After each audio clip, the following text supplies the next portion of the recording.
hei hi zwang kung ania tlai lam lo ni le daru maya apar hi bak ni nan tlan na sakhop mai heng bak ti hian an pollen kan ti chu an chi ha an the dar ve a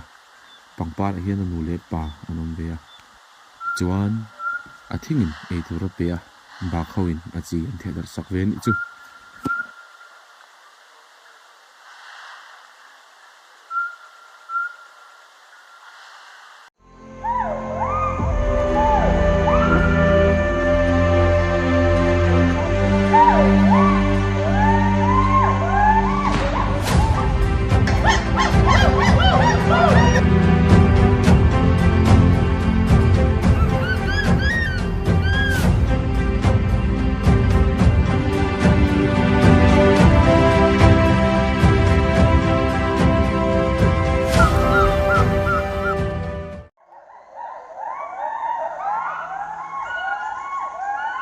Klasik zing bo ro nuam taka ha hup chung ko hwal reu thom hriat chu anon dan dang dai thop mai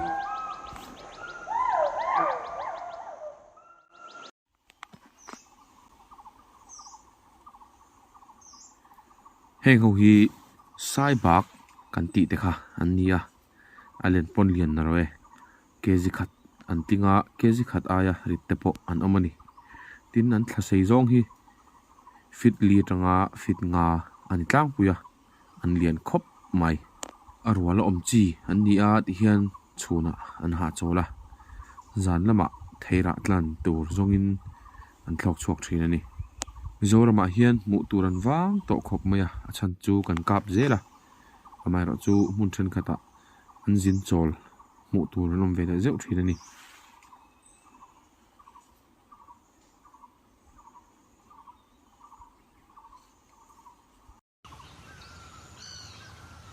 e saw moi takhi tam tak chuanin a hming chau an thra thina e sawa hi chhol ring kan ti khan ni a chhol ring hi chi thum kan nia hei hi chhol ring lueng golden front leaf bird khani ni moi wang wang khop mai chuan hei ve thung ro hi chu chhol ring a po moi ka ti ber mai chhol ring om eng orange bellied leaf bird ti ni vele thunga tin chhol ring ti hi apa hi an moi the em ani anu ero chu apang em in rong chi sang sang chopol an ve lem lova a string plan de tu apang diang ve tle ma pode phek phek ang khan top mai ni in chol string te hin la tamang renga thingpar tam na munai chon mu tur hi anom ve reng ani tu chuan ani ero chu ka chun la langun khop mai tukruk ti a sam thin tuklo ania blue ear barbet ani azwang paron tlan tum ve hi atribi khop mai hai achi khop mai an uluk khop mai la om nge om lo tin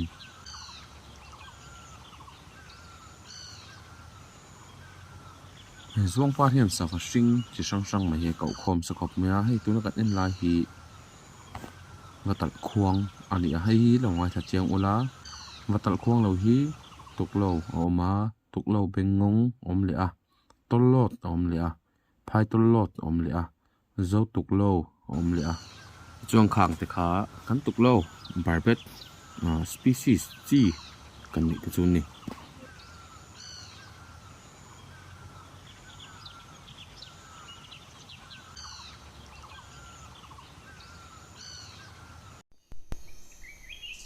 chuan hei ve thung hi hei alang ang hian a ming po hi an phua hei hi vapol ani butterfly catcher ani a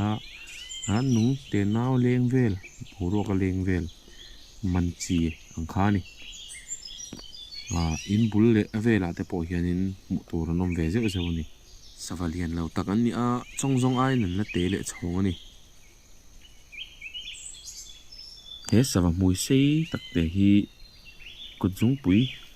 te air or chau ani a he sava hi zz te kan ti a tumbu ar te kan ti ani te chuan u ani a u ro hi chu kireu an le a u hi streak spider hunter ani a ani hi little spider hunter ani omzia ni bera chuan mai mumral ani heng pangpar zuan dot nei ba ka hian ran nung te naw insect ang chi ha an ei na sem em ani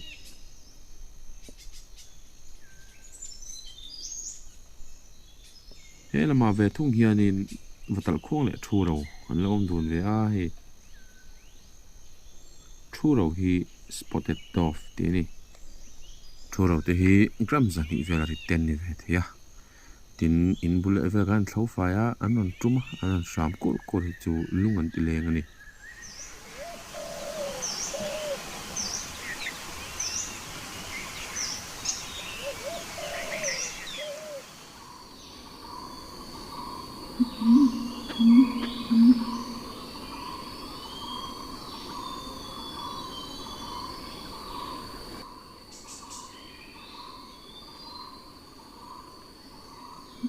chuanin nuai lampang hi lovak den mai ram ar patuai ani red jungle fowl tinia ramati kezi khat le chan ve rit te po ni ve theini an khuang hi amoi dang dai bi ke mema tin ram ar thla tura an ar rama shwai chi te an oma tin a khuang ram ar khuang original kha an du wanga ram ar man te po an oma tin ram ar no khoi nung ta te po hi anom ve pheu ani heng ti thei bi griau ti hianom thina an mak ve ngot mai tin ram ar te hi a rual hin nom tla puya amara chu heng apatuai kopui zong in thla punga rual din mai tur hi anom ve le zeu thin ni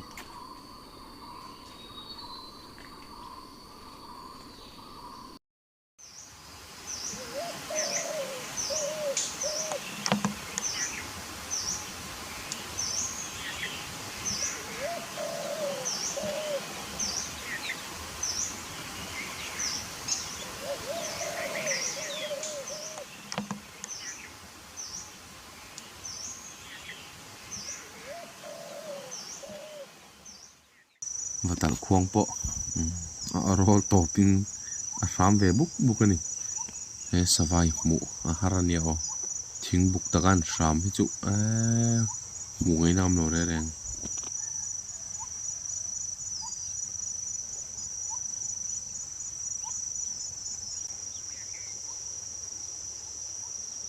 ti chuanin hei chonhulam chu tui sawa lampang zon karil ruk ta eng tong takang mo helaya hianin pygmy goose kan ti maya tui varak moi tak mai om thina hei hetiang hi ni a mara chu hei tun tum chu lo om lo hlau mai chu wang chuanin mundang an kal leang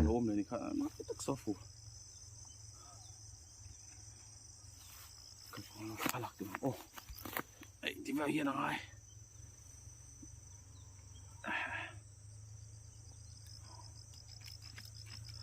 kut khata camera vuna kut khata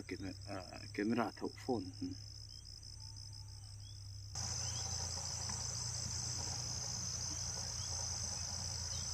vang me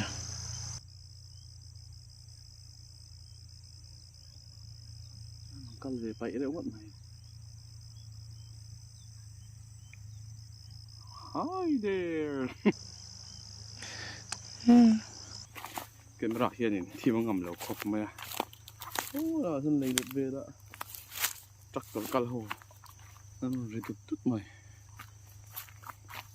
ang ga sa tam mai an kan la ho don mai multifully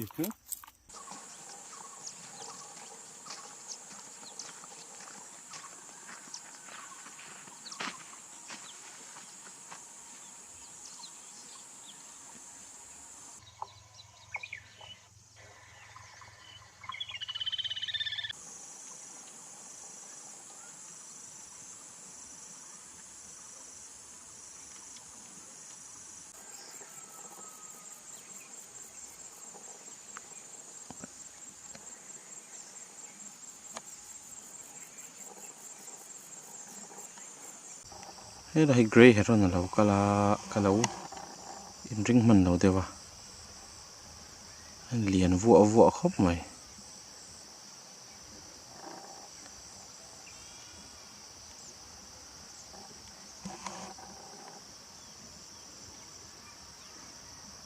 lai kan tiang deuh chi khan ni mai a hang ho hi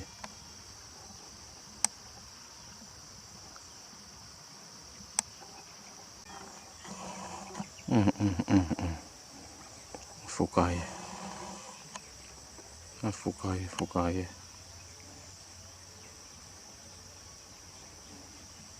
lian rau khop mai pang kunga phun chong jok nge ni pang nge phun chong ani jok mai thei ka riat solo chuan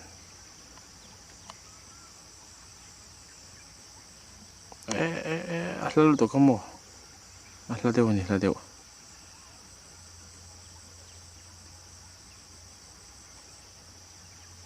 helai hmuna hianin nungcha hin variety ve em a kang lai te pawh hi chi hrang an awm ve ni khi lai a chhak hi dam pui ngo ani khi lo hlo tan ti chuanin ka hoi chho duai don khi lai mi te pahnih khi engen ni an vung khop mai a khi engwangi komaran an ni boxi lo hi lom ti hrang hen tam khopa helai vel hian varak tui varak an ni khi little komaran ti moni khale ka chiang ta chia lo hi tui wal ngau mul konga hian hei phei tua mai tam khop mai tui wal ngau mul hi lai pawh hi tam tuk kan hon then nge lại so lại bộ xuân thằng các mùa thằng ốc chưa này mấy thầy nè thì đã khăn các cල් làm hơn các mồm mía là số lại các cල් chung khăn hay là hiện bị bọc hạt cl khẩu mà khăn là lâu ốc ăn ốc ăn vô bẹt thàn yang xì lại kiêng các mồm mía là thằng ốc này mấy thầy nè do cả một là hiện còn hiện cái tí nào một là hiện cái còn hiện lúc bị thấy đúng không mày cho nên hay an mani hi he ho te hi tui wa an ngau kan te chu an ta hian bong bom tu thau te thau si te saphisik te le thau phur kan ti don nge tip ang chi te po khatiang ha an ei thina loi te bong te khatiang ho tlatna khan an tam em thina bong te na kan ran vul te na an lak thak thei lo saphisik te kha anei sak thin ni an ni ho hi species chi san ni kan nei ve a lian chi te te deuh chi te le a moidum chi te po kan nei ni egret ti an ni ve na sa dun hle mai in arwalin anam tlang pui ni